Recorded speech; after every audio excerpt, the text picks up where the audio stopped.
McCabe pistol whipped the woman, the mother of the son, and so her family, including the son, beat the crap out of him. So he made a video that's on the internet saying, I'm going to kill those, I'm going to kill them. And when I do it, I'm going to take a gun because I don't want to have to deal with police anymore. I'm sick of this life. And I know they'll shoot me. And he went over and he stabbed to death the black son, who was 21 years old. Wow. And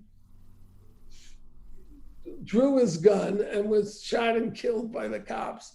And Black Lives Matter has held 5 years of demonstrations to protest this because he's an oppressed individual, because he's transgendered and black. Just a crazy guy who should have been in an institution. It's a tragic case. But there's no excuse for what Black Lives Matter did. And they stoke up. Why are so many cops being killed today? That's Black Lives Matter did that. Yes. You drum up this hatred for cops. No evidence. And it goes right up to the White House. Joe Biden is talking about systemic racism touching every area. No evidence. He doesn't give any evidence. That's correct. Is there a case? And if you look at the videos in the George Floyd case, he was not arrested by Chauvin. He was arrested by the black cop and the Asian. No, it was a white cop and the black cop. And they're so solicitous of him. The guy's out of his gourd because he's so high on fentanyl. He's screaming. He can't follow a command for, put your hands on the steering wheel for 3 minutes. He's screaming resisting them when they try to put him in the police car. And he's screaming, I'm claustrophobic. But when they arrested him, he was sitting in a car doing drugs. Mm. He was hysterical and out of control. And there's no evidence that these cops intended to. You look how they called an ambulance, they tried to save him. So these are monstrous injustices. And then, of course, there was no fair trial. Maxine Waters going into the state and saying, guilty, guilty, guilty. And the president of the United States saying he's praying for the right decision, which is, and then people intimidating the jurors, including the media. What Black Lives Matter did, its achievement is to create a national lynch mob. First the verdict and the punishment, and then you can do the investigation. I mean, they had these cops convicted before the autopsy. And this is why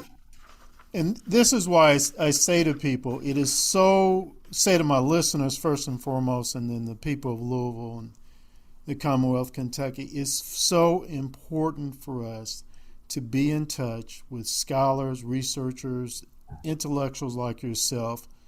Folks, I'm talking to my listeners. I'm talking to you. You've got to get this book by David Horowitz, I Cannot Breathe, How a Racial Hoax is Killing America.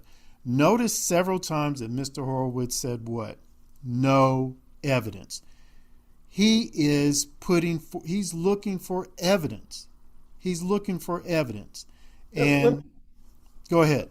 Let me just briefly do Breonna Taylor. I mean, here's somebody that Oprah Winfrey, and I am so disappointed in Oprah Winfrey. I mean, here is a woman who's an example that the civil rights movement won. Mm-hmm. She was brought up in racist Mississippi. That's that she was raised as a child. She was raped by her uncle. Her grandfather was a sharecropper. She's the richest woman in America. Why? She didn't get government handouts to be the richest woman in America. Right. She took the star of afternoon TV, Phil Donahue, mm-hmm. beat his pants off. You think Phil Donahue would say, I want to give up this multi-million-dollar job so a black woman can take my place? I don't think so. She won the hearts and minds of millions of white middle-class women who'd never been to a sensitivity training session. But now she's joined this racist mob. 26 billboards she took out for Breonna Taylor. Yes, correct. Calling for these police to be charged, obviously, with murder, because that's what the lynch mob wanted. 26 billboards because she was 26 years old. I think a billboard costs at least $10,000. Not that it would matter to Oprah. She's a multi-billionaire. My wife got her Valentine's flowers. A multi-billionaire. But calling for these cops lost their jobs. What happened? Breonna Taylor, and always described as a health technician. She hadn't worked in 3 years. She was an accomplice to a major drug dealer in Louisville, a guy whose business was poisoning black people. That's what it's about. Yes. So that's who Breonna Taylor. I mean, look, the heart can trick you. She evidently was in love with this guy. Make you make really bad decisions, but that doesn't mean the rest of us shouldn't recognize the bad decision. She used her bank account to hide his criminally gotten money. She used her address as one of his distribution centers, which is why the police came to that. She rented a car for him in which a corpse showed up. Why is she dead? She's dead because the police trying to do a service to the black community by getting this drug dealer out of their veins, organized raids on 5 houses, all of which they suspected to be drug distribution centers for this guy. It happens that there were no drugs in her house at that time. They knocked on the door. They had a no-knock warrant, but they didn't use it. They knocked on the door after midnight when it was dark. She was in bed with a new boyfriend. And this jerk, when he heard the police say, it's the police, open up, maybe he was ginned up by all these attacks on police. But anyway, he took his weapon and in the dark and fired at the cops and wounded one. Yes. These are guys who want to go home to their wives and children. Right. And they have a saying when that happens, pray and spray. You just hope you kill the guy who was trying to kill you. You can't see. And evidently this boyfriend didn't warn Breonna Taylor not to step into the hallway. That's how she died. Yes. And then the city of Louisville gave her $12 million in a wrongful death suit. No evidence of a wrongful death, none. Yeah, and the officer who was wounded in that whole situation, he's put out a book recently. I'm trying to get him on my podcast. I've exchanged a couple of emails with him, but we do have. We're looking to bring on a local police officer, Louisville police officer, Dexter Pitts. Actually, we've interviewed him a couple of times, and he's put up. I'd like to send these guys my book, and then maybe you can get them on if you say you've had me on. And you show them. Well, I can make that happen. Dexter Pitts.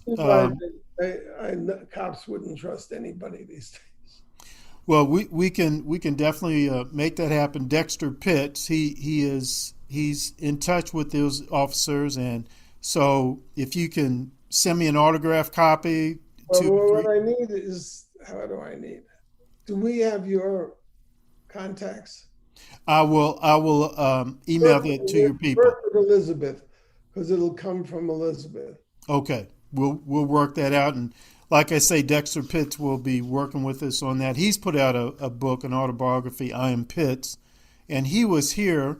And I'm looking forward to having the two of you together on a show, because you gave some great insights, and he can give some additional insights. And Mr. Horowitz, believe it or not, there are not that many people right here in the city of Louisville who have the courage and the integrity to point out the facts that you do, at least to publicly point out those facts. When I spoke to some people in law enforcement, I said, well, how did she get shot and her boyfriend didn't? They said, Corbin, the forensics is going to show she was in front. She was out in the line of fire, and he started shooting. So who do you think is going to get hit? But people won't. And actually, the drug dealer said he was a jerk. Yes, they did, and I have a copy of the transcript. What you said, Mr. Horowitz, exactly right. They said if he hadn't doing the shooting, Brianna, or they called her Bree, wouldn't be dead today. But you don't hear those facts being brought out here in Louisville because, well, you know. You've got racist prosecutors and I think their mayors. Yeah. Well, I'm going to need to cut the interview short. Once again, powerful stuff. Love having you on. You're one of my most favorite guests. Folks, this is a mission. You got to get the word out. You've got the podcast. Absolutely. Folks, this is David Horowitz, a returning guest, New York Times bestselling author. His latest book is I Cannot Breathe, How a Racial Hoax is Killing America. I know you can get copies there at Amazon.com. Please go there and get that. And Mr. Horowitz, I hope we can have you on again soon, and with Dexter Pitts as the two of you together. We have a minute. I can add something. Sure, please. Okay, yeah. So for people who are interested in this phenomenon of the left being criminal gangs and exploiting Black people, I wrote an autobiography called Radical Son, and in it I described my relations with Huey Newton. I raised a lot of money for the Black Panther Party. And I remember, I describe actually a scene with Huey in his penthouse. Turns up the volume on to block the FBI. I mean, it's all drama. And he said to me, and I think he was trying to warn me because I was just naive to the extreme. He said, David, he described a scene from the John Dillinger movie where Dillinger can escape.